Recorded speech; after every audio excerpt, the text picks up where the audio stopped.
بسم اللہ الرحمن الرحیم۔ شروع اللہ کا نام لے کر جو بڑا مہربان نہایت رحم والا ہے۔ کہ نظر یا نعت جو ہے 2-4 منٹ کے لیے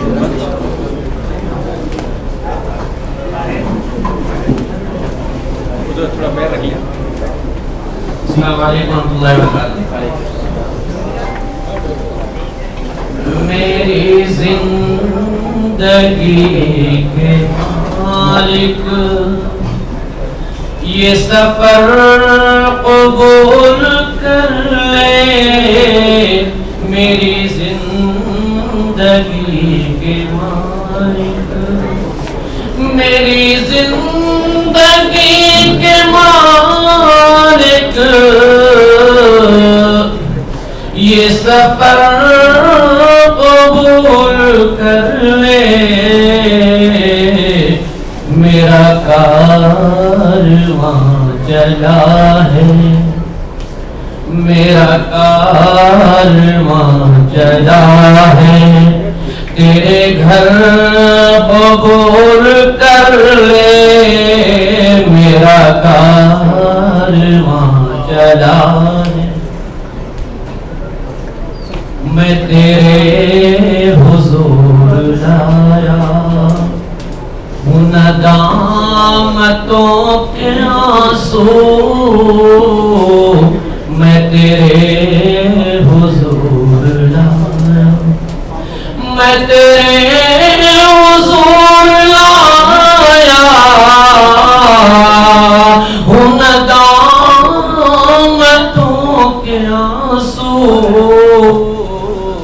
تجھے رحمتوں کا صدقہ یہ گوہر قبول کر لے، میری زندگی کے مالک ہے تیرے نبی کا فرمان، تجھے معذرت ہے پیاری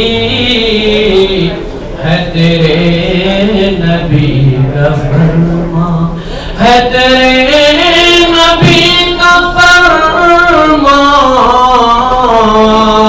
تجھے معذرت ہے پیاری، جو جھکی ہوئی ہے یا رب، جو جھکی ہوئی ہے یا رب، وہ نظر قبول کر لے، جو جھکی ہوئی ہے یا رب، وہ نظر قبول کر لے، میرے پاس جیسا دل تھا وہی لے کے آ گیا ہوں، میرے پاس جیسا دل تھا، میرے پاس جیسا دل تھا وہی لے کے آ گیا ہوں، تو یہ دل قبول کر لے، تو یہ دل قبول کر لے، یہ جگر قبول کر لے، میرا کارواں چلا ہے، تیرے گھر قبول کر لے، میں یہ جانتا ہوں سکے ہے میرے تمام کھوٹے، میں یہ جانتا ہوں سکے، میں یہ جانتا ہوں سکے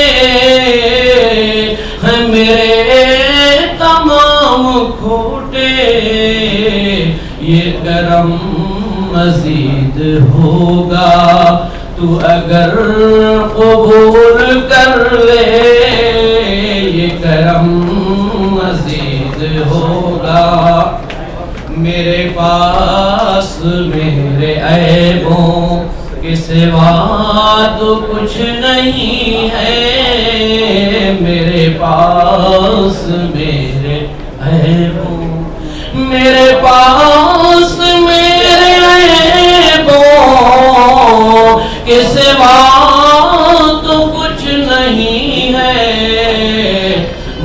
کس زبان سے، بھلا کس زبان سے کہوں اے میرے کریم آقا تیرا فضل مانگنے کو، ایک اے میرے کریم آقا تیرا فضل مانگنے کو، یہ عطا جہاں سے آیا وہ نگر قبول کر لے، میری زندگی کے مالک تو میری جبی کے سجدوں سے ہے بے نیاز، لیکن تو میری جبی کے سجدوں، تو میری جبی کے سجدوں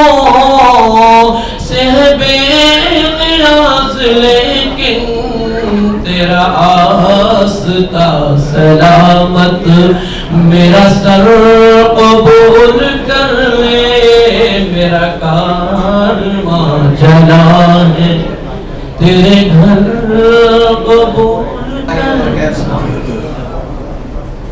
چند سوالات میرے پاس پہنچ گئے ہیں، پہلے ان کا جواب دینے کی کوشش کرتا ہوں۔ کیا حج قران کسی کی طرف سے بھی کر سکتے ہیں اگر اپنا حج پہلے کر چکے ہوں؟ یعنی آپ اپنا حج کر چکے ہیں اور حج بدل کر رہے ہیں، تو حج بدل میں حج افراد کرنا بہتر ہے؟ حج قران اور تمتع کی بھی اجازت ہے، کیونکہ بعض علماء نے حج افراد میں حج قران اور تمتع کی اجازت نہیں دی ہے، تو اس وجہ سے حج بدل میں حج افراد احتیاطاً بہتر ہے، باقی قران اور تمتع بھی کیا جا سکتا ہے۔ دوسرا سوال کیا گیا کہ اگر کوئی شخص رمضان کے بعد یعنی شوال ذی القعدہ میں عمرہ کر لیا تو کیا وہ حج قران یا تمتع کر سکتا ہے یا نہیں؟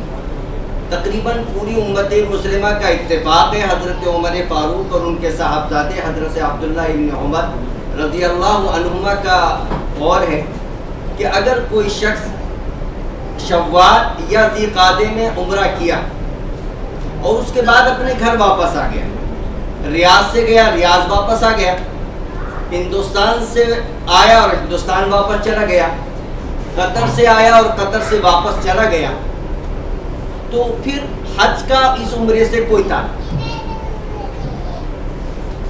حج قران یا حج تمتع کے لیے یہ بنیادی شرط ہے کہ عمرہ اور حج ایک سفر میں کیا ہے۔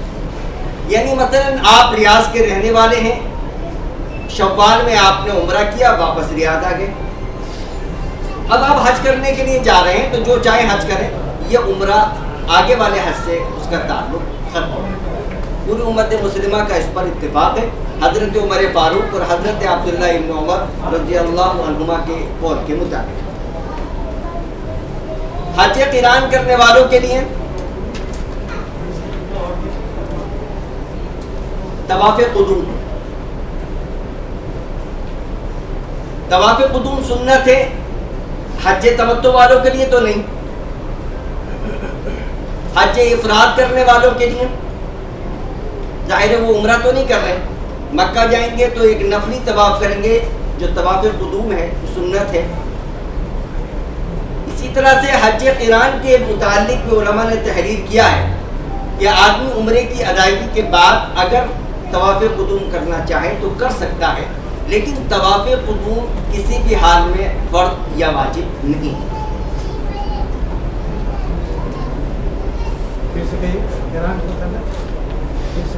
یعنی اگر کوئی شخص حج افراد کر رہا ہے تو پہلے جائے گا، طواف قدوم کرے گا، اور اس کے بعد اگر حج کی سعی ساتھ میں کرنا چاہتا ہے تو حج کی سعی کر لے، ورنہ وہ مینا جائے گا، مینا کے بعد عرفات، پھر مزدلفہ، پھر اس کے بعد مینا آئے گا، مینا سے پھر جو ہے نا وہ طواف زیارت کرنے کے لیے جائے گا، اور اگر حج کی سعی پہلے نہیں کی تو حج کی سعی کرے گا۔ حج تمتع کرنے والوں کے لیے طواف قدوم ہے ہی نہیں، ساری امت کا اتفاق ہے۔ حج قران کرنے والوں کے لیے کیا طواف قدوم ہے یا نہیں؟ تو بعض علماء کرام نے تحریر کیا ہے کہ عمرے کی ادائیگی کے بعد بعض علماء نے تحریر کیا ہے کہ عمرے کی ادائیگی کے بعد بال منڈوائے بغیر، کیونکہ بال تو منڈوانے نہیں ہیں، مینا جانے سے پہلے ایک طواف قدوم کر لیں۔ اب اس طواف قدوم کے بعد اگر وہ حج کی بھی سعی کرنا چاہتا ہے تو کر سکتا ہے۔ ریاض سے جانے والے حجاج کرام کون سا حج کریں؟ ریاض سے جانے والے حجاج کرام ان تینوں حج کے اقسام میں سے جو سا چاہے حج کر سکتے ہیں، حج افراد، حج قران اور حج تمتع، خواہ وہ پہلا حج کر رہے ہوں یا اس سے پہلے متعدد حج کر چکے ہوں، اپنا حج کر رہے ہوں یا حج بدل کر رہے ہوں۔ پھر یہ پوچھا کہ تمام نمازیں 8، 9، 10، 11، 12 تاریخ کو قصر کے ساتھ پڑھیں یا پوری پڑھیں؟ ریاض کے جانے والے 99.99 سب کے سب مسافر ہیں، اس لیے کوئی اختلاف ہی نہیں ہے، آپ سب کے سب قصر ہی کریں، یعنی 4 رکعت والی نماز 2 ہی پڑھنی، خواہ وہ سفر کی بنیاد پر یا حج کی بنیاد پر، وہ ایک الگ اختلافی مسئلہ ہے، لیکن آپ تمام کے تمام مسافرین ہیں، اس لیے آپ خواہ سفر کی بنیاد پر یا حج کی بنیاد پر آپ کو 4 رکعت والی نماز 2 ہی پڑھنی ہے، جتنے بھی ریاض سے جا رہے ہیں۔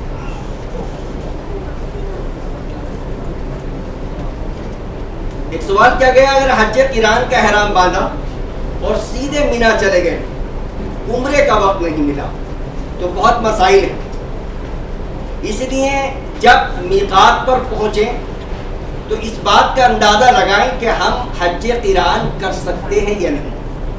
اگر وقت آپ کے پاس کم ہے، آپ کا حملہ والا جو ہے وہ تاخیر سے ریاض سے نکلا ہے یا نکلا تو وقت پر راستے میں گاڑی خراب ہو گئی، 2 سال پہلے ایک حملے کے متعلق مجھے معلوم ہے 36 گھنٹے میں ریاض سے گاڑی وہاں پہنچی تھی، تو اگر اس نوعیت کی بات آ جائے اور وقت کم ہے تو پھر اس صورت میں حج افراد کریں، یہ معلوم نہیں وقت ملے گا نہیں ملے گا، 8 کی صبح میں پہنچ رہے ہیں، دوپہر کو پہنچ رہے ہیں، شام کو پہنچ رہے ہیں، لیکن ایک مسئلہ میں بتلا دوں کہ اگر آپ 8 تاریخ کو بھی عمرہ کر رہے ہیں تو تمتع میں یا قران میں 8 ذی الحجہ کو بھی عمرہ کر سکتے ہیں۔ بہتر تو یہ ہے کہ 7 سے پہلے آپ فارغ ہو جائیں اور 8 کو آپ مینا میں قیام کریں، لیکن اگر کسی وجہ سے 8 کو عمرے کی ادائیگی کرنی پڑے تو 8 تاریخ کو بھی عمرہ ادا کر سکتے ہیں۔ احرام کی حالت میں ویسلین لگائی جا سکتی ہے، آج تو ڈاکٹر صاحب نے نہیں بتایا، لیکن پچھلی جو پریزنٹیشن انہوں نے پیش کی ہے تو اس میں انہوں نے بتایا تھا، اور مجھے بھی یہ تجربہ ہوا کہ ویسلین کے استعمال سے خاص طور پہ زیادہ چلنے کی وجہ سے یہاں پر بھی اور یہاں پر بھی جو ہے نا وہ کافی تکلیف ہو جاتی ہے، اور ویسلین میں خوشبو نہیں ہوتی، ویسلین کا استعمال کیا جا سکتا ہے۔ ایک سوال کیا گیا، حج قران میں قربانی کا جانور ساتھ لے کر جانا ضروری ہے؟ ایک اختلافی مسئلہ ہے کہ حج قران میں قربانی لے کر جانا ضروری ہے یا نہیں۔ بعض علماء نے فرمایا ہے کہ قربانی کا جانور ساتھ لے کے جانا ضروری ہے، جبکہ دیگر علماء کی رائے ہے کہ قران میں قربانی کا جانور لے کر جانا ضروری نہیں ہے۔ میں نے جو قرآن و حدیث کی روشنی میں اپنے علماء سے جو کچھ سیکھا ہے اس میں یہی ہے کہ حج قران کے لیے شرط نہیں، ہاں جو شخص ہدی لے کر گیا ہے تو اس کے لیے پھر حج قران ہی ضروری ہے۔ ایک سوال اور بھی اس میں آیا ہے کہ حضور اکرم صلی اللہ علیہ وسلم کا کون سا حج تھا؟ حضور اکرم صلی اللہ علیہ وسلم نے حج قران کیا، البتہ حضور اکرم صلی اللہ علیہ وسلم کے علاوہ جو صحابہ کی بڑی جماعت تھی، تقریباً 1.25 لاکھ 1 لاکھ سے زیادہ جو ہے حضور اکرم صلی اللہ علیہ وسلم کے ساتھ حج کر رہے تھے، اس میں کی میجورٹی 90-95% جو ہے وہ تمتع ہی کر رہے تھے۔ حضور اکرم صلی اللہ علیہ وسلم کا احرام حج قران کا تھا، لیکن صحابہ کی بڑی تعداد 90% صحابہ اکرام نے تمتع ہی کیا ہے، اور حضور اکرم صلی اللہ علیہ وسلم نے صحابہ کو یہی مشورہ دیا کہ آپ تمتع کر، چونکہ تمتع میں سہولت رہتی ہے کہ اسی لیے اس کو تمتع کہا جاتا ہے کہ اس میں آپ عمرہ کر کے احرام اتار دیتے ہیں، چونکہ یہاں سے ہم چونکہ آخری وقت میں جاتے ہیں اس لیے تمتع میں فائدہ سمجھ میں نہیں آتا، لیکن جو ہمارے عازمین حج ہندوستان اور پاکستان سے آتے ہیں 10 دن اور 15 دن پہلے، اگر وہ حج افراد یا حج قران کا احرام باندھیں گے تو 10 ذی الحجہ تک ان کا احرام چلا رہے گا۔ حج تمتع میں عمرہ کر کے احرام اتار دیتے ہیں، بغیر احرام کے ہو جاتے ہیں. تو اس وجہ سے جو ہندوستان اور پاکستان سے عازمین حج آتے ہیں ان کے لیے حج تمتع میں سہولت زیادہ ہے. سوال کیا گیا کہ اگر مسجد نمرہ کوئی آدمی نہ پہنچ سکے تو ظہر و عصر کی نماز کا کیا کریں؟ اگر آپ مسجد نمرہ گئے ہیں تو مسجد نمرہ ہی میں ظہر و عصر کی نماز ظہر کے وقت میں جس طرح سے امام پڑھ رہا ہے اسی طرح سے ادا کریں. لیکن اگر آپ مسجد نمرہ نہ پہنچ سکیں تو پھر کیا کریں؟ علماء کی دو رائے ہیں. بعض علماء کا نقطۂ نظر یہ ہے کہ ظہر کی ظہر کے وقت میں اور عصر کی عصر کے وقت میں، جیسے کہ امام ابو حنیفہ رحمۃ اللہ علیہ نے فرمایا ہے. دیگر علماء کی رائے ہے کہ جو حضرات مسجد نمرہ نہ پہنچ سکے ان کے لیے بھی حکم یہی ہے کہ وہ ظہر اور عصر کی نماز ظہر کے وقت میں ادا کر سکتے ہیں. لیکن اس بات پر پوری امت مسلمہ متفق ہے کہ اگر کوئی حاجی مسجد نمرہ نہ پہنچ سکے اور ظہر کی ظہر کے وقت میں اور عصر کی عصر کے وقت میں ادا کرے گا تو اس کی دونوں نمازیں ادا ہو جائیں گی. اس لیے احتیاطاً اگر اس قول پر عمل کر لیا جائے تو زیادہ بہتر ہے. باقی گنجائش ہے. اب پھر دوبارہ سوال کیا گیا کہ کن کن موقعوں پر قصر کی جائے گی. میں نے آپ کو بتایا ریاض سے جانے والے 99.99% لوگ مسافر ہوتے ہیں، اس لیے آپ اس پورے سفر کے اندر قصر ہی کریں. 4 رکعت والی 2 رکعت نماز ادا کریں. قربانی کا آج کل کیا طریقہ رائج ہے؟ اب اگر آپ جس حملے سے جا رہے ہیں اس حملے میں قربانی کا نظم ہے تو آپ وہاں سے بھی کرا سکتے ہیں.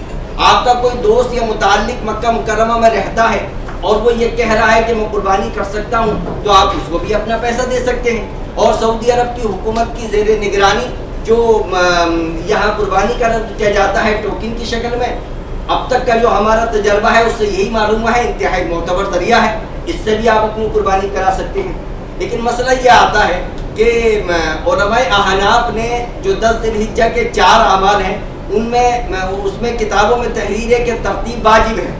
یعنی پہلا رمی کنکری مارنا، دوسرا قربانی، تیسرا جو ہے حلق یا قص، اور اس کے بعد طواف زیارت اور حج کی سعی، خاص طور پہ 3 عمل کے سلسلے میں.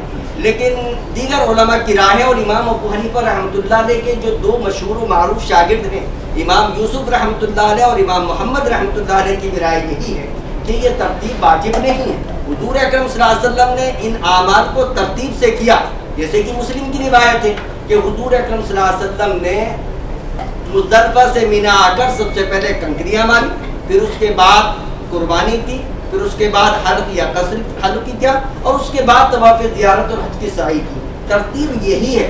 اسی ترتیب سے ہمیں کرنا چاہیے، اسی ترتیب کی ہمیں ترغیب دینی چاہیے.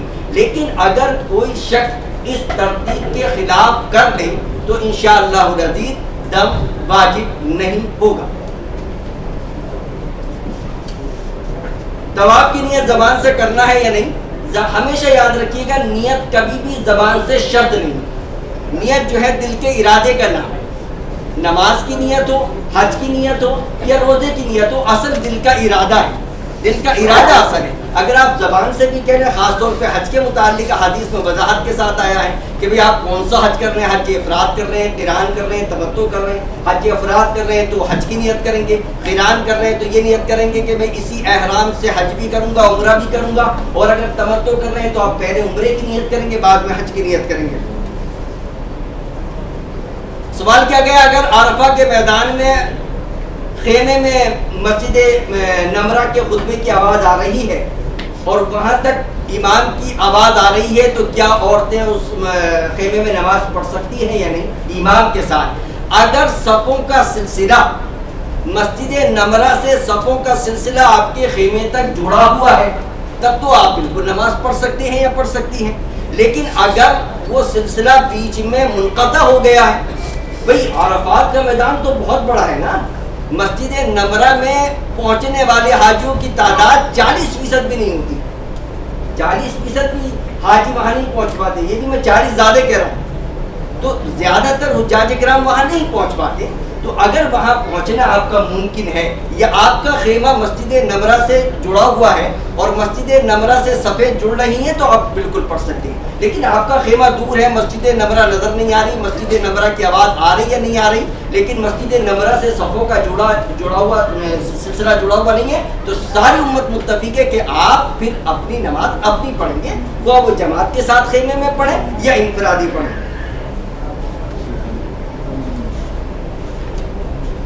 یہ پوچھا گیا کہ زمزم پینے کے بعد جو دعا آپ نے بتائی کیا یہ سنت سے ثابت ہے؟ تو ایک صحابی حضرت عبداللہ ابن عباس, غالباً یہ حضرت عبداللہ ابن عباس رضی اللہ تعالیٰ عنہ کے متعلق آتا ہے کہ انہوں نے زمزم کا پانی پینے کے بعد یہ دعا پڑھی تھی.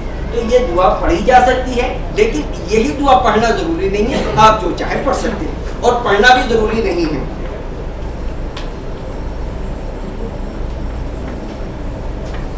مزدلفہ میں مغرب اور عشاء کی نماز عشاء کے وقت میں پڑھنی ہے, تو سوال کیا گیا عورتیں بھی جماعت کے ساتھ پڑھیں گی؟ تو میں نے پہلے بھی بتلایا وہ جماعت کے ساتھ پڑھیں یا تنہا پڑھیں, لیکن مغرب اور عشاء کی نماز مزدلفہ میں عشاء کے وقت میں ہی پڑھنی, وہ جماعت سے پڑھیں, مسجد مشعر حرام میں پڑھیں یا آپ اپنے علاقے میں 10-12 لوگوں کے ساتھ پڑھیں یا انفرادی پڑھیں, لیکن پڑھنی ہے آپ کو عشاء کے وقت میں مغرب اور عشاء کی نماز.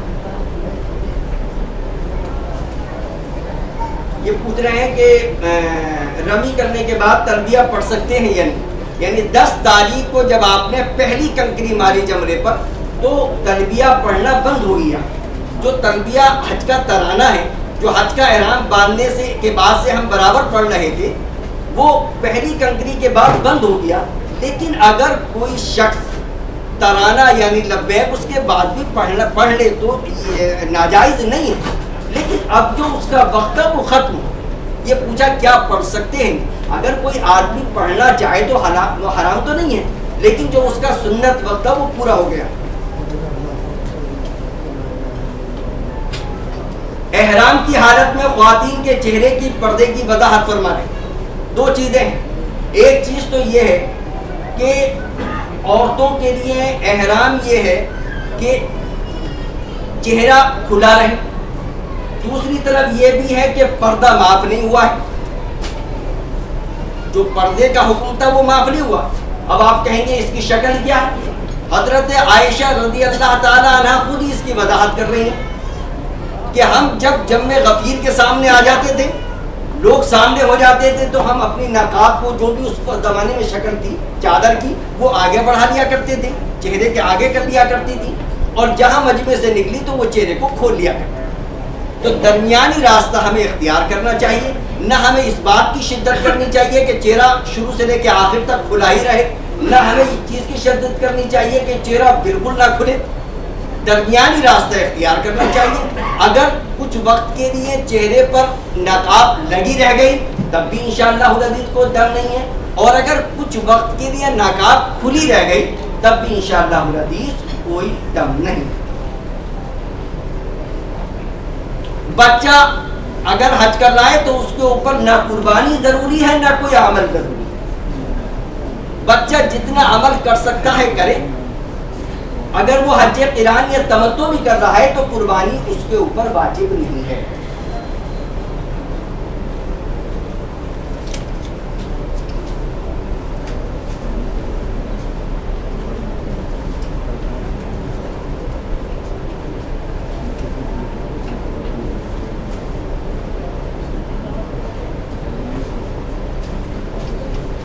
یہ پوچھا کہ کیا صرف آسانی کی بنیاد پر حج افراد کیا جا سکتا ہے؟ نہیں, بالکل کیا جا سکتا ہے. شریعت نے آپ کو اجازت دی ہے کہ حج افراد, حج قران, حج تمتع میں سے جو سی قسم چاہے اختیار کریں.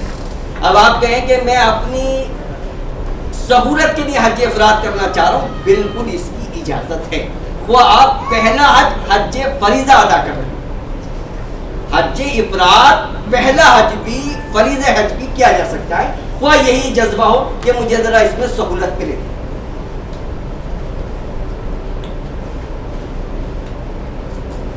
اگر ذی الحجہ سے پہلے عورت کو ماہواری آ جائے تو وہ کیا عمرہ جو 7 تاریخ کو کرنا تھا بعد میں کر سکتی ہے؟ جیسے آپ نے بتایا کہ طواف زیارت کے بعد کر سکتی ہے. یعنی کسی عورت نے حج قران کا یا حج تمتع کا احرام باندھا تھا، عمرہ کرنا تھا، عمرہ کر نہیں سکی اپنی ناپاکی کی وجہ سے، چلی گئی مینا، مینا سے عرفہ، عرفہ سے مزدلفہ، جو سارے اعمال کیے کر لیے. اب ظاہر ہے کہ وہ حج عمرہ تو نہیں ہوا، حج تو ادا ہو گیا. اب عمرے کا کیا ہوگا؟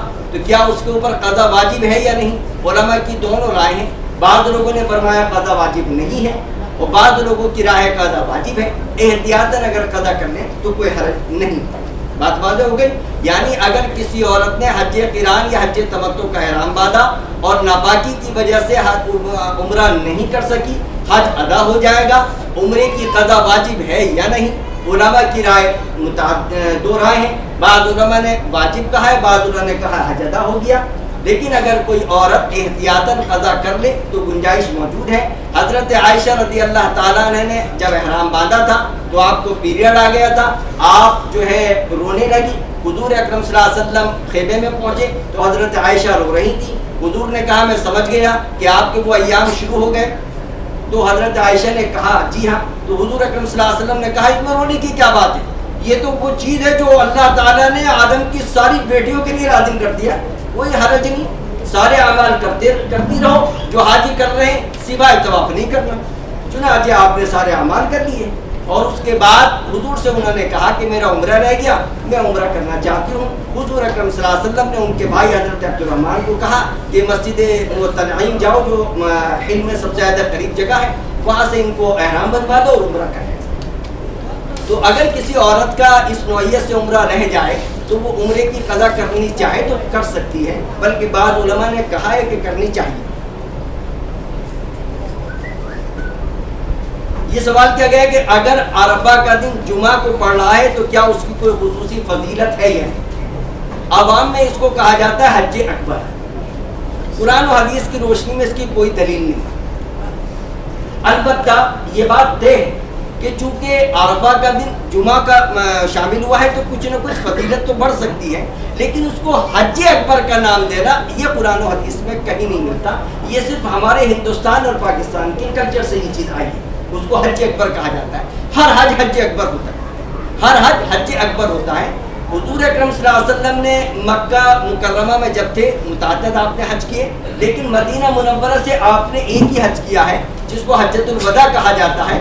اس سال اللہ کی حکمت اور اس نے اتفاق سے عرفہ کا دن جمعہ ہی کرتا.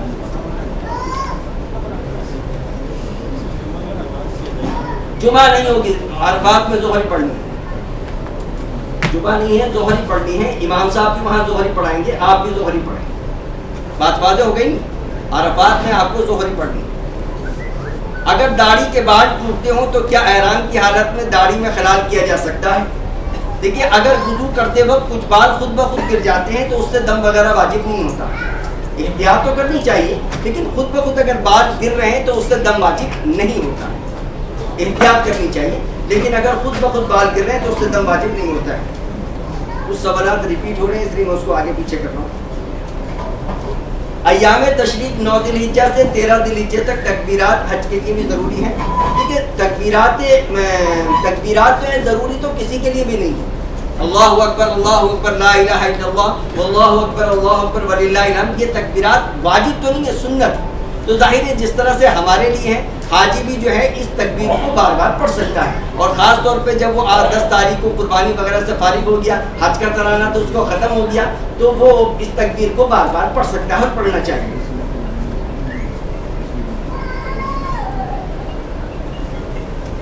یہ سوال کیا گیا، کوئی آدمی حج تمتع کر رہا ہے، ریاض سے جا رہے ہیں، شارٹ ٹائم پہ جا رہے ہیں، حج تمتع کرنا ہے، عمرہ کر کے احرام بال کٹوا لیے، کیا احرام کے کپڑے بدلنا ضروری ہے؟ کوئی ضروری نہیں.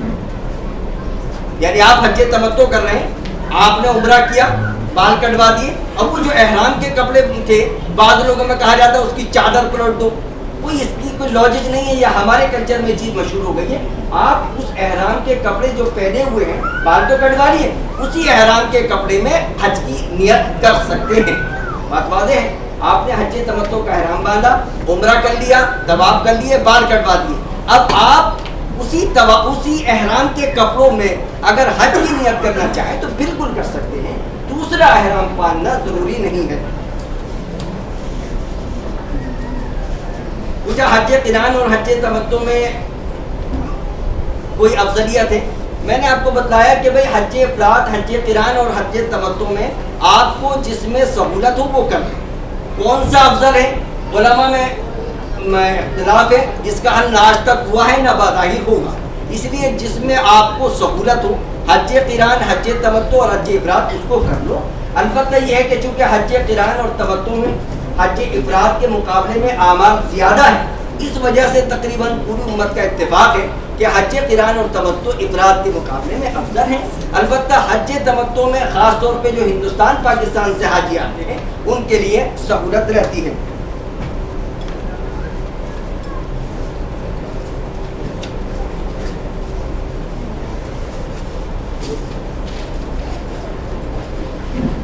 سوال کیا گیا ہے کیا حجاج کے لیے ناخن وغیرہ کا مسئلہ؟ میں نے شاید بتایا بھی تھا کہ چونکہ آپ حضرات احرام باندھیں گے ان ایام میں، اور احرام باندھنے کے لیے طہارت سنت ہے، تو آپ ان ایام میں ناخن وغیرہ کاٹ سکتے ہیں. عازمین حج ان ایام میں ناخن وغیرہ کاٹ سکتے ہیں، بال وغیرہ کاٹ سکتے ہیں. پوچھا گیا کہ امام ابو حنیفہ رحمۃ اللہ کے شاگردوں نے اجازت دی ہے تو فتویٰ کس کے قول پر ہے؟ فتویٰ یقیناً امام ابو حنیفہ رحمۃ اللہ علیہ کے قول پر ہی دیا گیا ہے، لیکن قاضی مجاہد الاسلام دعوت رحمۃ اللہ علیہ نے ایک بڑی کانفرنس منعقد کی تھی ہندوستان میں، اور مختلف لوگوں نے جو ہے نا مقالات پیش کیے تھے. اس کے بعد جو ہے یہ رائے پیش کی گئی کہ اس وقت کی جو صورتحال ہے، اس وقت کی جو صورتحال ہے، مثال کے طور پہ بیشتر حجاج کرام جو یہاں پر حجاج کرام کی طرف سے سعودی عرب حکومت کی طرف سے جو قربانی کا رسم ہے اس کی طرف اس میں ہی قربانی کی جاتی ہے، اور اس سے وقت کا پتہ نہیں چل پاتا. تو بہرحال موجودہ وقت میں ہمارے علماء نے یہی فیصلہ کیا ہے کہ ترتیب واجب نہیں ہے. مختلف مقامات پر جو دعائیں پڑھی جاتی ہیں اگر وہ یاد نہ ہو تو کوئی حرج تو نہیں. تلبیہ تو یاد کرنا چاہیے ہر حاجی، تلبیہ تو ہر حاجی کو یاد کرنا چاہیے. اگر یاد نہیں ہے تو یاد کریں، لیکن اگر جیسے طواف کے دوران جیسے صحیح صفا پر جانے کے بعد جو دعا آئی یا ربنا آتنا فی الدنیا، یا اس کے علاوہ جو دعائیں ہیں اگر یاد ہے تو پڑھ لیں. اگر یاد نہیں ہے تب بھی آپ کا حج انشاءاللہ العزیز پورا ہوگا. لیکن آپ کوشش کریں کہ جو دعائیں حضور اکرم صلی اللہ علیہ وسلم سے منقول ہیں ان کو یاد کریں.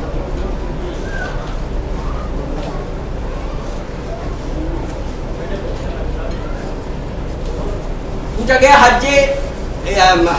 حج والی قربانی کیا ہندوستان پاکستان میں کرائی جا سکتی ہے؟ نہیں، حج کی قربانی آپ حدود حرم یعنی مکہ ہی میں کرائیں، یہیں میں کرائیں. البتہ جو بقرعید کی قربانی ہے اگر آپ وہ کروانا چاہتے ہیں تو پھر آپ اس کو اپنے ملک میں کرا سکتے ہیں، لیکن حج کی قربانی آپ اسی جگہ پر کرائیں.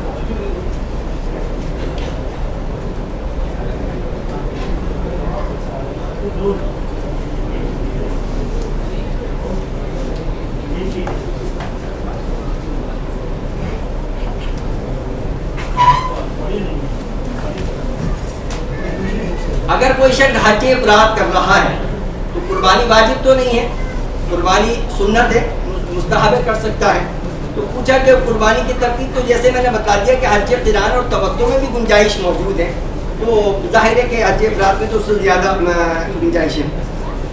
کیا قربانی سے پہلے بال کٹوائے جا سکتے ہیں یا نہیں؟ جیسے میں نے بتایا کہ حد الامکان ہمیں یہ کوشش کرنی چاہیے، اس بات کا اہتمام کرنا چاہیے کہ جس ترتیب سے حضور اکرم صلی اللہ علیہ وسلم نے یہ اعمال کیے ہیں اسی ترتیب سے ہم اعمال کریں. پہلے ہم جو ہے کنکری ماریں، اس کے بعد قربانی کریں، پھر بال کٹوائیں اور احرام اتاریں. یہ جس ترتیب سے حضور نے کیے، صحیح مسلم میں یہ روایت موجود ہے، اسی ترتیب سے کریں. لیکن اگر اس ترتیب میں کچھ اونچ نیچ ہو گیا، سمجھ رہے بات، جو ہمارے اختیار سے باہر ہے تو انشاءاللہ العزیز دم نہیں ہوگا. لیکن پھر بھی جو چیزیں ہمارے اختیار میں ہیں، جو چیزیں ہمارے اختیار میں ہیں اس میں ترتیب کو حد الامکان کوشش کریں کہ وہ ترتیب باقی رہے.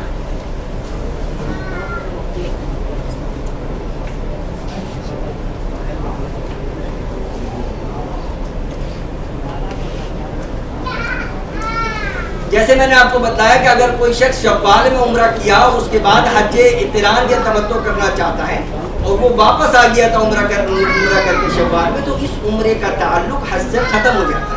اب اگر وہ مستقل اگر وہ قران یا تمتع کرنا چاہتا ہے تو اسے مستقل طور پر عمرہ کرنا پڑے گا۔ یوم عرفہ کا روزہ رکھنا کیا ضروری ہے؟ یوم عرفہ کا روزہ رکھنا کیا ضروری ہے؟ ضروری تو کسی کے لیے بھی نہیں ہے، ضروری تو کسی کے لیے بھی نہیں ہے۔ سنت ہے کہ عرفہ کے دن 9 تاریخ کو یعنی اس مرتبہ 9 تاریخ کا روزہ رکھنا سنت ہے، لیکن حاجیوں کے لیے بہتر یہ ہے کہ وہ روزہ نہ رکھیں۔ حاجیوں کے لیے بہتر ہے کہ روزہ نہ رکھیں۔ ایک ہے روزہ رکھنا اور ایک ہے اس دن زیادہ سے زیادہ اللہ کے سامنے گڑ گڑانا۔ آپ کے لیے زیادہ افضل یہ ہے، آپ کے لیے زیادہ بہتر یہ ہے کہ اس رات اس وقت جو ہے خوب اللہ کے سامنے گڑ گڑائے، روئے، اللہ سے مانگے، یہ زیادہ بہتر ہے آپ کے لیے۔ باقی عام لوگوں کے لیے جو ہے عرفہ کے دن روزہ رکھنا چاہیے، کیونکہ حضور اکرم صلی اللہ علیہ وسلم نے ارشاد فرمایا کہ مجھے یقین ہے کہ جو عرفہ کا دن روزہ رکھے گا اس کے 1 سال پہلے اور 1 سال بعد کے گناہ اللہ تعالیٰ معاف فرمائے گا۔ ایک سوال کیا گیا کہ احرام سے پہلے خوشبو لگائی جا سکتی ہے؟ نہیں، احرام باندھنے سے پہلے غسل کیا آپ نے، غسل کرنے کے بعد باڈی پر آپ سنت لگا سکتے ہیں، یہ حضور اکرم صلی اللہ علیہ وسلم سے ثابت ہے۔ احرام کے کپڑے پہننے سے پہلے، نیت اور تلبیہ کرنے سے پہلے، یعنی آپ نے غسل کیا، لباس پہننے سے پہلے بدن پر خوشبو لگا سکتے ہیں، یہ سنت ہے۔ کنکریاں کی تعداد دوبارہ اعلان کر دے۔ میں نے آپ کو بتایا کہ اگر 13 ذی الحجہ کی بھی کنکریاں مارنی ہیں تو آپ کی کنکریاں بیٹھیں گی 70، اور اگر آپ 12 ذی الحجہ کے بعد واپس جا رہے ہیں تو آپ کی کنکریاں استعمال ہوں گی 49 اور 70۔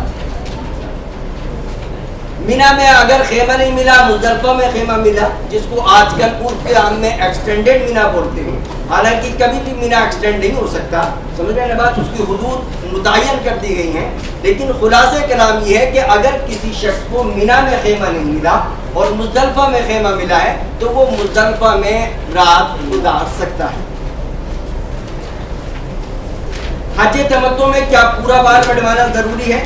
بھائی پورا بال منڈوانا کبھی بھی ضروری نہیں، یا تو آپ بال منڈوائیں یا کٹوائیں، وہ عمرہ کرنے جا رہے ہوں یا حج قران کر رہے ہوں یا حج تمتع کر رہے ہیں، جب بھی بال منڈوانے یا کٹوانے کا معاملہ آئے گا تو آپ بال منڈوا بھی سکتے ہیں، کٹوا بھی سکتے ہیں۔ منڈوانا افضل ہے، کٹوانے کی اجازت ہے، جیسے کہ میں نے آپ کو کہا تھا چند بال ادھر سے اور چند بال ادھر سے کاٹ کر احرام نہیں کھولنا چاہیے، بلکہ 2 ہی شکلیں ہیں، یا تو آپ حلق کرا لیں یا مشین، اور اگر آپ کٹنگ کرانا چاہتے ہیں تو پورے سر کے بال کچھ نہ کچھ کٹوا لیں۔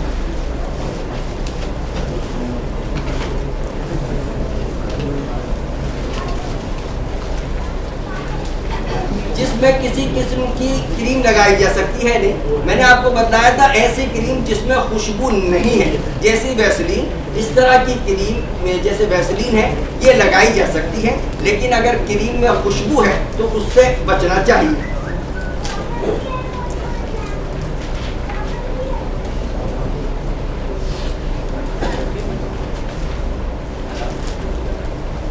ریاض سے جانے والے احرام حج افراد کی صورت میں احرام کہاں سے باندھیں؟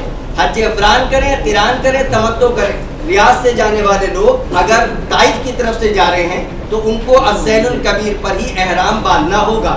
یہاں سے اگر جدہ گئے، جدہ سے احرام نہیں باندھ سکتے، اچھی طرح سے سن لیں۔ ریاض سے جانے والے حجاج کرام جدہ سے احرام نہیں باندھ سکتے، پوری امت مسلمہ کا اتفاق ہے۔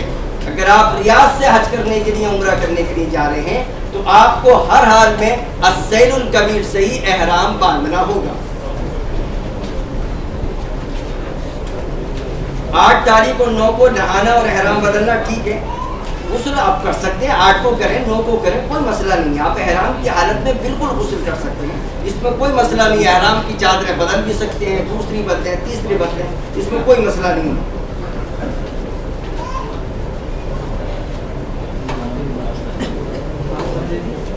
احرام کی چادر سر پر ڈال سکتے ہیں دھوپ سے بچنے کے لیے، تو میں نے آپ کو بتایا کہ سر ہمارا کھلا رہے گا، مرد حضرات اپنا سر کھلا رکھیں گے، البتہ چھاتا جو ہے، امبریلا جو ہے وہ لگایا جا سکتا ہے، ساری امت مسلمہ کا اتفاق ہے۔ پوچھا رمی کا طریقہ ایک بار اور بتا دیں، ٹھیک ہے؟ 10 تاریخ کو آپ کو پہلے جمرے پر 7 دفعے میں 7 کنکریاں مارنی ہیں۔ اگر آپ کسی دوسرے کی طرف سے کنکریاں مار رہے ہیں، یعنی وہ دوسرا واقعی ضعیف ہے، کمزور ہے، بوڑھا ہے کہ جمرات پہ نہیں پہنچ سکتا، تو اپنی 7 کنکریاں مار کے اپنے والد یا والدہ جو واقعی جمرات نہیں پہنچ سکتی ہیں تو ان کی طرف سے کنکریاں مار لیں۔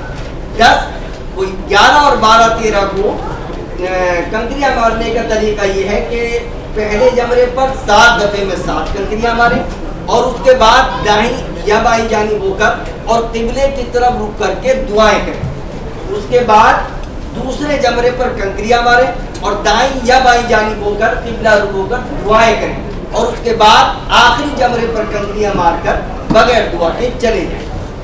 تو 10 تاریخ کو 7 کنکریاں پہلے جمرے پر مارنی ہے۔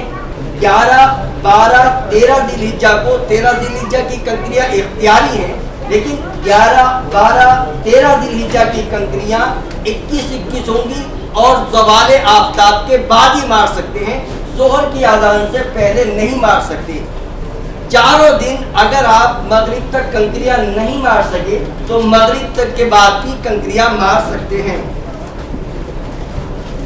صابن کا استعمال کر سکتے ہیں نہیں، اگر دیکھیں اگر ان صابن سے بالکل ہی بچے تو زیادہ بہتر، اسی میں خیر اور اسی میں عافیت ہے۔ لیکن اگر کوئی شخص ایسا صابن استعمال کرنا چاہے جس میں کسی بھی نوعیت کی خوشبو نہیں ہے تو وہ استعمال تو کر سکتا ہے، لیکن ترغیب نہیں دی جائے۔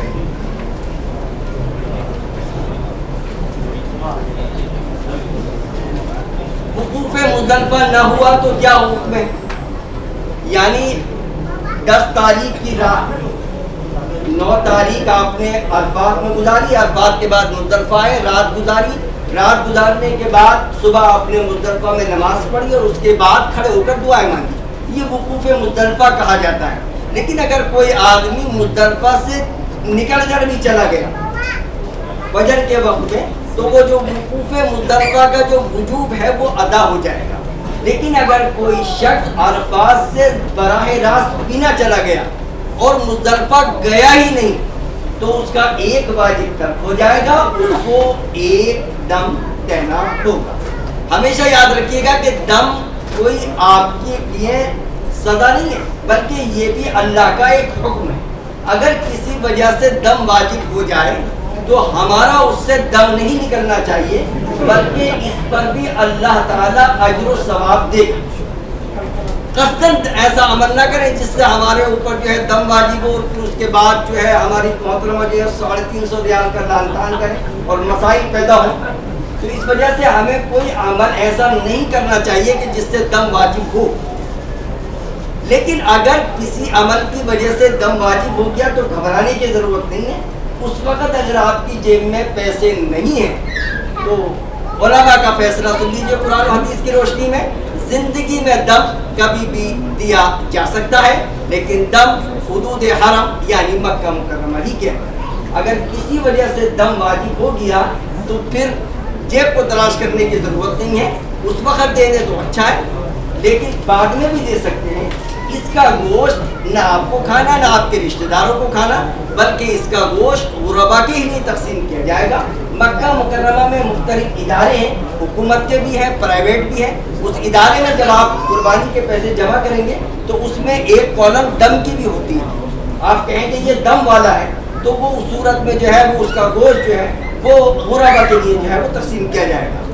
یہ گوشت جو ہے حدود حرم کے باہر بھی علماء نے اجازت دی ہے کہ وہ تقسیم کیا جا سکتا ہے، چنانچہ سعودی عرب نے حکومت نے اس کا انتظام کیا ہے۔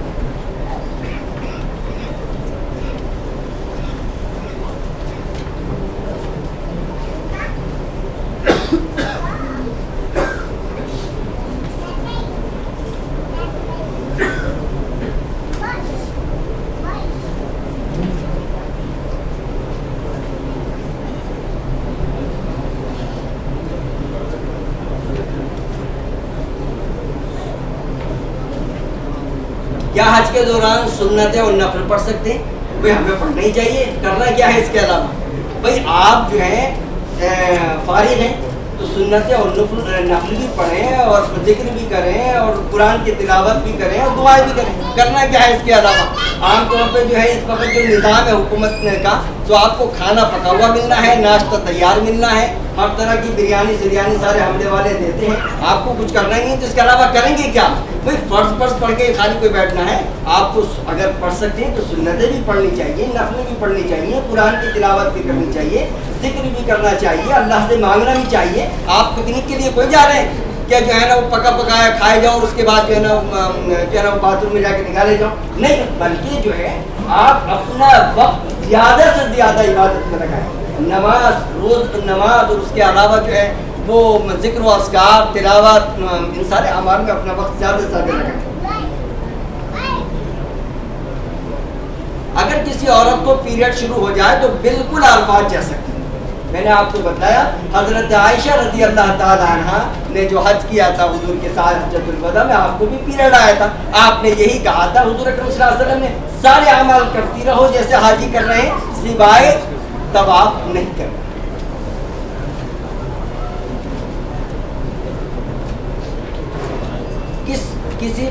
کسی بھی دن روزہ رکھ سکتے ہیں؟ بھائی 10، 11، 12 میں تو شیطان روزہ رکھتا ہے، سمجھے نہیں؟ ایام تشریق میں تو روزہ نہیں رکھنا، لیکن اس کے علاوہ اگر آپ پہلے پہنچ گئے ہیں یا بعد میں وہاں پر موجود ہیں تو روزہ رکھ سکتے ہیں۔ 9 تاریخ کو بھی اگر کوئی حاجی روزہ رکھ لے تو روزہ ہو جائے گا، 9 تاریخ کو بھی حاجی روزہ رکھ سکتا ہے، لیکن بہتر یہ ہے کہ وہ اپنے آپ کو روزے میں نہ تھکائے، اپنے آپ کو دعاؤں میں تھکائے، اپنے آپ کو اللہ کے سامنے گڑگڑانے میں تھکائے، سمجھ پائے؟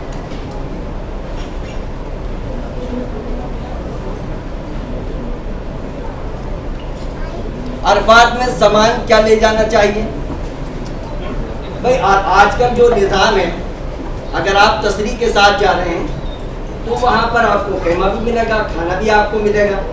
حکومت سعودی عرب کی طرف سے یہ نظام ہے کہ جو بھی حاجی جائے گا، خاص طور پر لوکل حاجی کی میں بات کر رہا ہوں، تو جو رسوم تسریح ہے اس کے ساتھ ہی 3 ڈائٹ واجبی ہے، ناشتہ، دوپہر کا کھانا، شام کا کھانا، تسریح کی فیس کے ساتھ ہی وہ جمع ہو جاتی ہے۔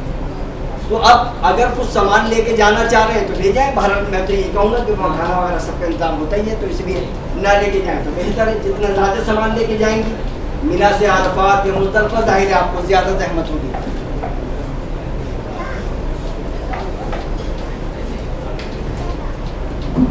ایک آدمی ریاض 8 ذی الحجہ سے 15-20 دن پہلے مکہ گیا، میقات سے عمرے کی نیت سے احرام باندھا اور عمرے کے بعد حلال ہو کر وہیں رہ گیا، تو اب وہ حج افراد کرنا چاہتا ہے تو احرام کہاں سے باندھے گا؟ وہ حج افراد نہیں کر سکتا۔ ایک آدمی ریاض کا رہنے والا تھا اور اس کے بعد جو ہے اس نے عمرہ کر کے وہاں رک گیا، اب وہ حج کر رہا ہے تو وہ حج افراد کر ہی نہیں سکتا۔ اگر وہ ریاض واپس آ گیا ہوتا تو اس عمرے کا تعلق ختم ہو گیا ہوتا، لیکن چونکہ وہ تو ایک ہی سفر میں ہے، عمرہ کر چکا ہے، اب وہاں سے حج کرے گا، تمتع بن جائے گا، قربانی ضروری ہو جائے گی۔ مردوں کا منہ پر ماسک لگانا احرام کی حالت میں اجازت ہے، ماسک کا استعمال کیا جا سکتا ہے۔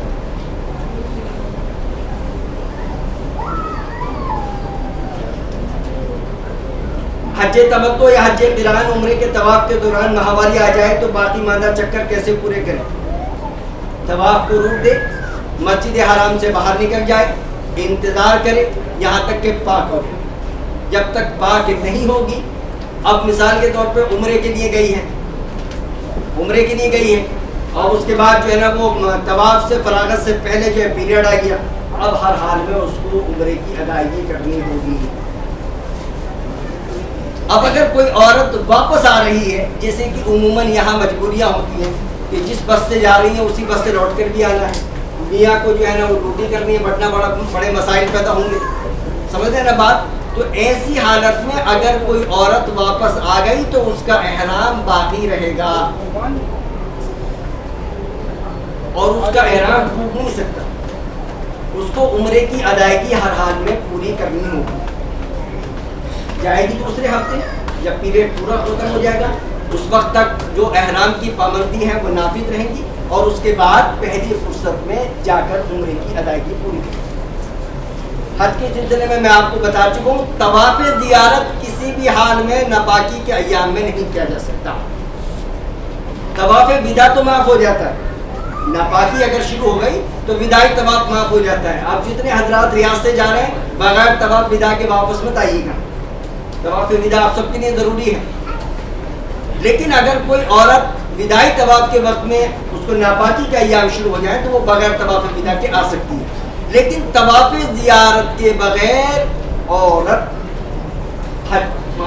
کا حج پورا نہیں ہوگا۔ اب اگر کسی عورت کو پیریڈ آ گیا اور یہاں ہم 4 5 6 7 دن کے ٹور پہ جاتے ہیں، اب کیا تو حتی الامکان ہمیں یہ کوشش کرنی چاہیے ہم وہیں رکیں اور انتظار کریں، پاک ہو جائے، اس کے بعد حج کا طواف کریں۔ اس تاخیر کی وجہ سے کوئی دم وغیرہ نہیں ہے، لیکن اگر کسی مجبوری کے تحت ہمیں واپس لوٹنا ضروری ہے تو اب 2 ہی راستے، یا تو واپس لوٹیں اور اس کے بعد پہلی فرصت میں جائیں اور وہ طواف زیارت کریں۔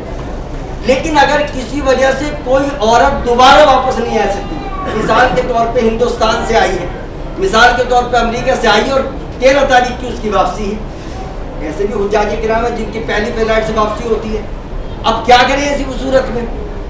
تو ایسی صورت میں ناپاکی کے ایام میں اس کو طواف زیارت کرنا ہوگا، لیکن ایک بدنہ، ایک اونٹ کی قربانی اس کے اوپر واجب ہوگی۔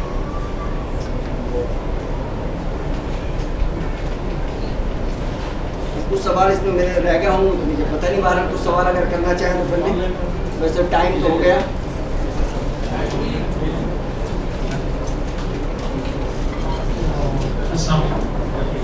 میرا سوال یہ ہے کہ اگر کوئی بندہ ریاض سے جا رہا ہے اور ٹائم ہے ہمارے پاس 10-15 دن ہے، حج کا ارادہ بھی ہے، ہم جدہ جانا چاہتے ہیں، پہلے جدہ چلے جائیں اور پھر واپسی کے جب حج کے ایام شروع ہوتے ہیں 7 دن کو ہم سیل کبیر پر جا کر دوبارہ احرام باندھ کر پھر اپنا حج تمتع کریں، تو یہ جیسے آپ اگر یہاں سے جدہ گئے اور اس کے بعد السیل الکبیر آ گئے، وہاں 15 دن رہیں یا 1 دن رہیں، کوئی مسئلہ نہیں، وہ ہے یہاں سے آپ جدہ گئے اور جدہ سے واپس آپ السیل الکبیر جو طائف کے پاس میقات ہے وہاں آ گئے اور اس کے بعد عمرے حج کا احرام باندھ رہے ہیں، کوئی مسئلہ ہی نہیں، کوئی مسئلہ بغیر احرام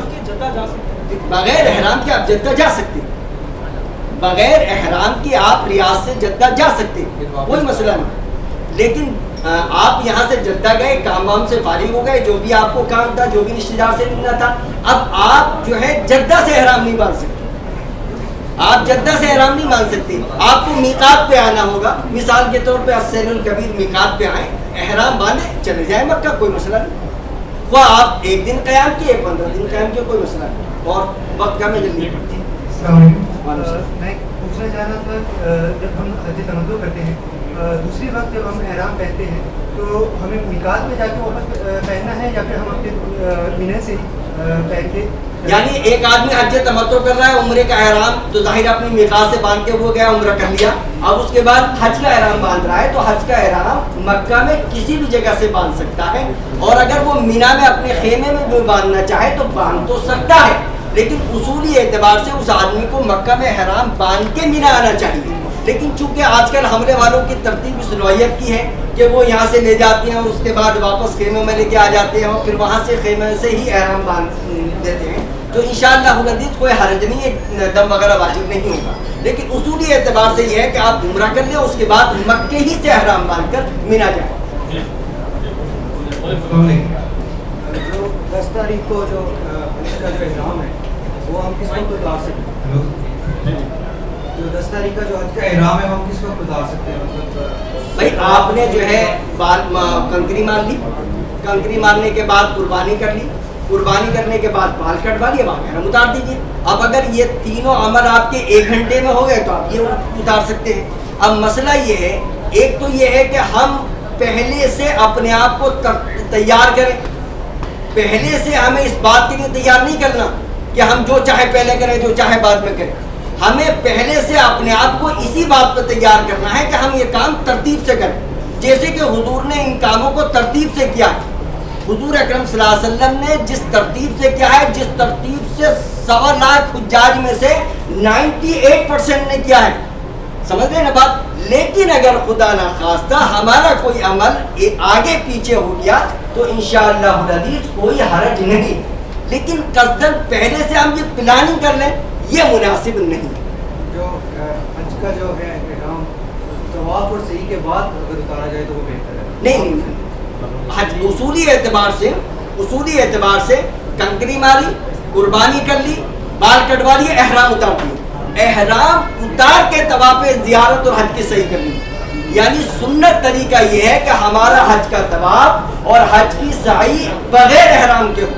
لیکن اگر کوئی شخص احرام کی حالت میں بھی کر لے، مثال کے طور پہ اس نے بال نہیں کٹوائی، اس نے جو ہے وہ قربانی نہیں کری، بلکہ سیدھا حج پہ طواف کرنے کے لیے چلا گیا تو بالکل کر سکتا ہے.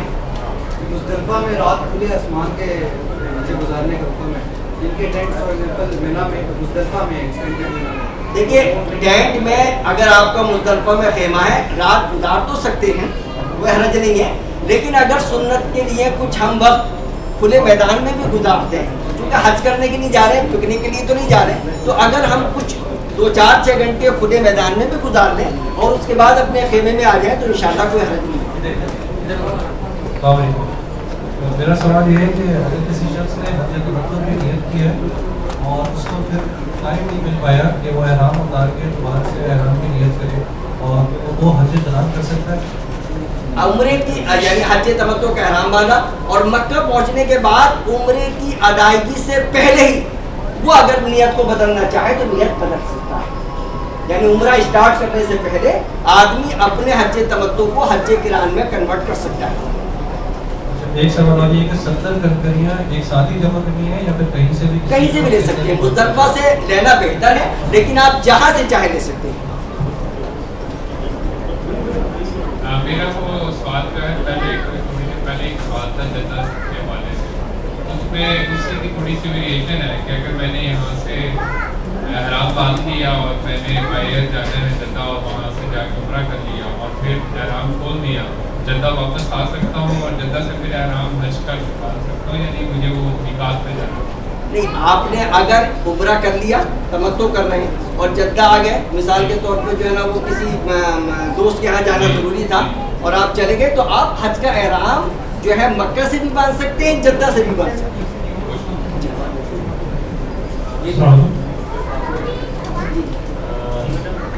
پھر ہم طواف زیارت کے لیے جاتے ہیں اور صحیح کر لیتے ہیں، کیا اس کے بعد ہی ہم فوراً طواف ودا بھی کر سکتے ہیں؟ یہ ایک بہت اہم سوال ہے خاص طور پر ریاض والوں کے لیے کہ وداعی طواف کس وقت کریں. بھائی اصولی اعتبار سے تو وداعی طواف ودا کے وقت میں ہونا چاہیے، رخصتی کے وقت میں ہونا چاہیے. یہی نظام ہے، یہی سسٹم ہے، اسی پہ ساری امت کا اتفاق ہے.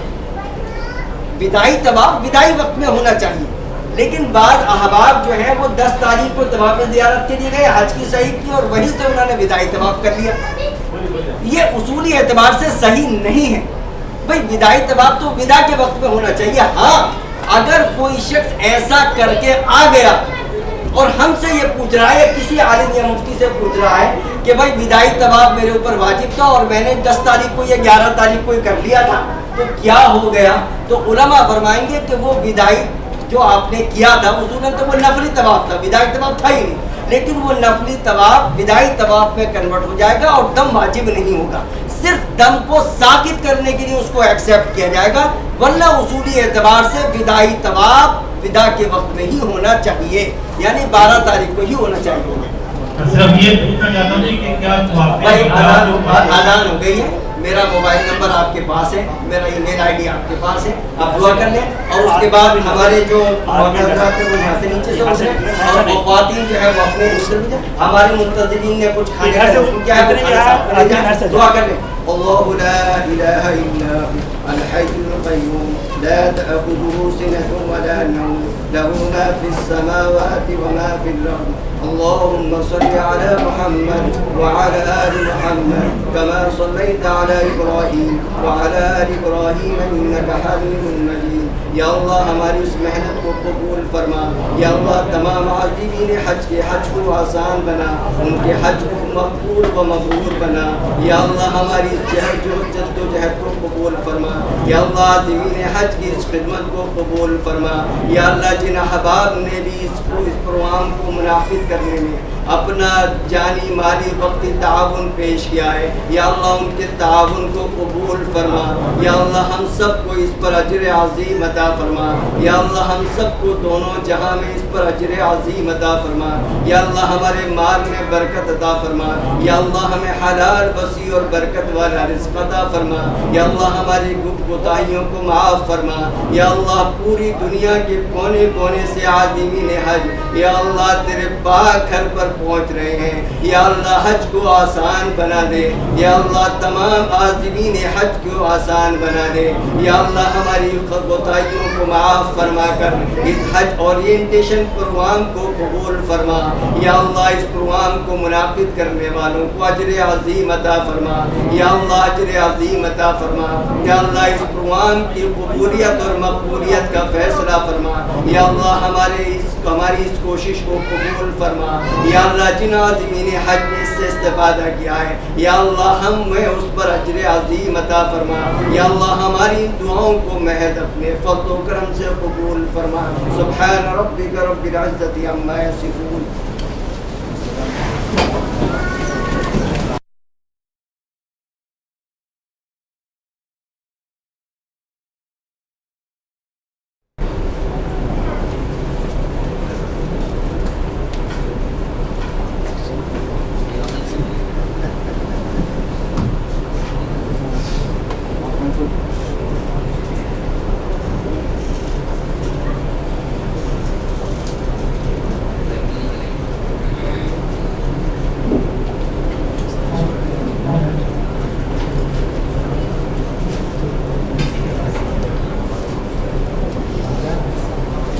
انشاءاللہ اذان کے بعد کسی مسجد میں نماز ہوگی. نماز کے بعد آپ اوپر آئیں اور جو بھی آپ کی اس سلسلے میں سوالات ہیں اگر تحریری شکل میں ہم نے پیپر رکھ دیے ہیں تو تحریری شکل میں وہ ہم کو بھیج دیں. اور اگر اب تحریری شکل میں نہیں ہے اور یہاں انشاءاللہ ہم 2 مائک بھی رکھیں گے. اگر مائک سے بھی آپ سوال کر سکتے ہیں تو مائک سے سوال کریں.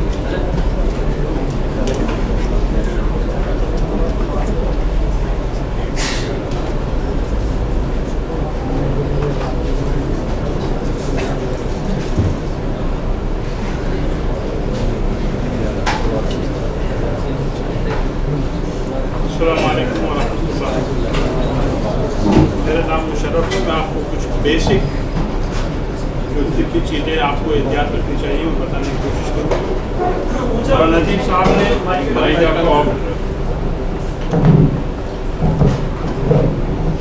مولانا نجیب صاحب نے آپ کو حج کے بارے میں بتایا. لبیک اللہم لبیک یہ انشاءاللہ شروع ہوگا. اور ایک یہ ہے حج مبرور. جو حج مقبول ہوتا ہے اس کا ثواب جنت کے سوا کچھ نہیں ہے یہ حدیث میں. لیکن ایک اچھا حج کرنے کے لیے آپ کو صحت مند ہونا ضروری ہے. یہ نہیں کہ بیمار حج نہیں کر سکتا لیکن حج کے دوران کیا آپ احتیاط رکھیں تاکہ اچھی طرح صحت مند رہیں. اور اس صحت مند کے ساتھ ساتھ آپ اگر اچھے صحت رہے گی آپ کی تو آپ اچھا حج کر سکیں گے. ارکان اچھی طرح سے پورے کر سکیں گے. تو بس میں اس میں پریزنٹیشن میں 10 منٹ 12 منٹ لوں گا. آپ کے بیسک چیزیں بتاؤں گا.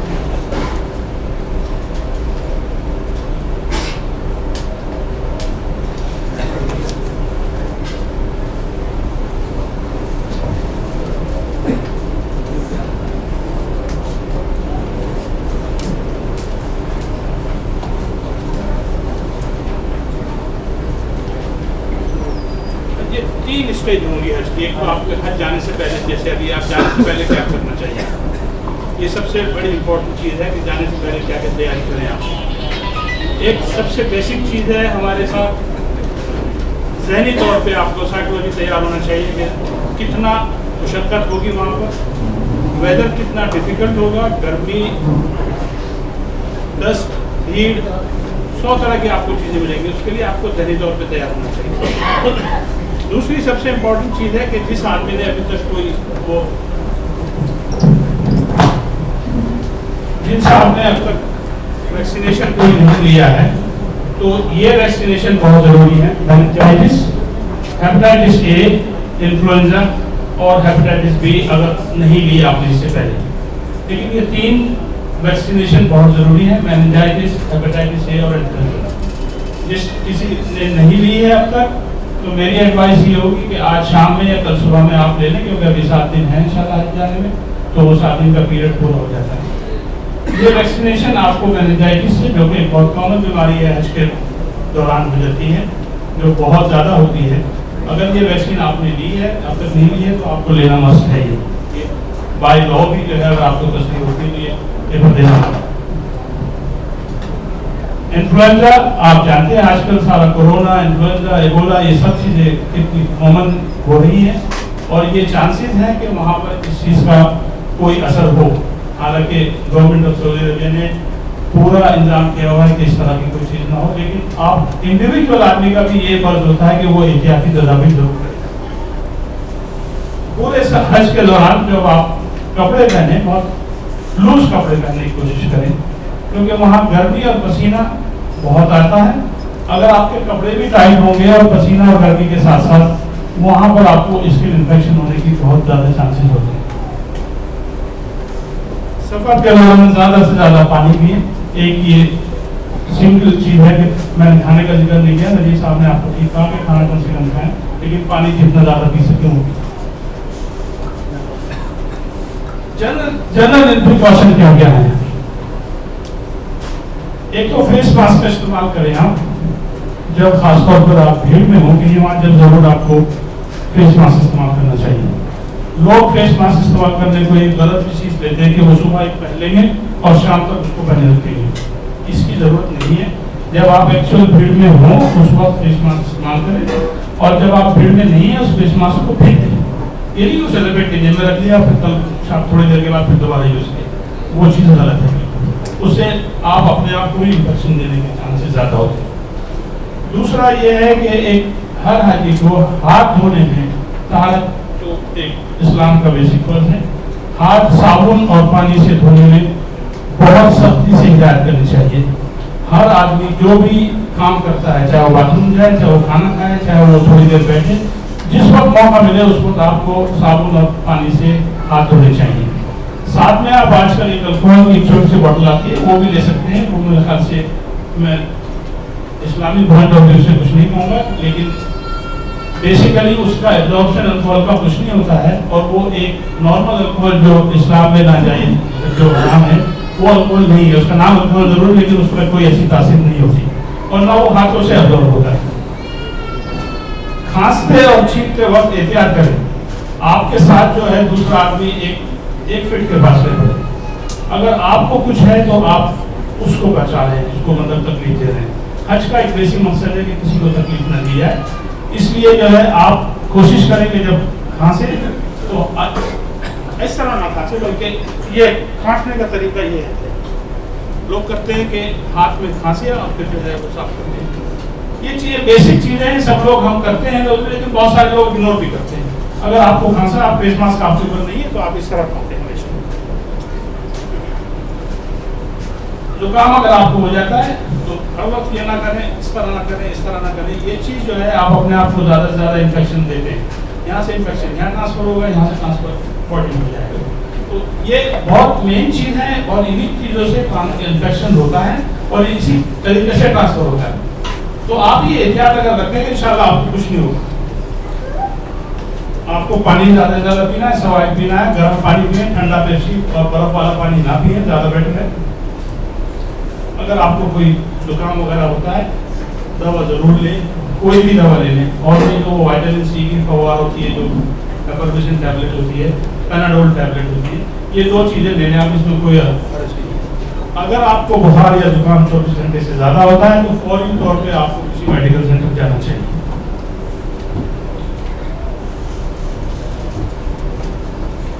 دھوپ میں چلتے وقت جو ہے چھاتے کا استعمال میڈیکلی ایڈوائزبل ہے۔ چشمے کا استعمال کریں، اور اگر ضرورت ہے تو باہر نکلیں، اگر ضرورت نہیں تو نہ نکلیں۔ پانی ہمیشہ اپنے ساتھ رکھیں، اور اپنی جو ریگولر دوائیں ہیں، جو حضرات کو جن کی کرونک بیماری ہے، چاہے وہ ڈائبٹیز ہو، چاہے وہ شوگر ہو، چاہے کوئی بھی جس کی دوائی برابر لیتے ہیں، وہ دوائی آپ نے برابر لینی ہے۔ یہ احتیاط بہت ضروری ہے۔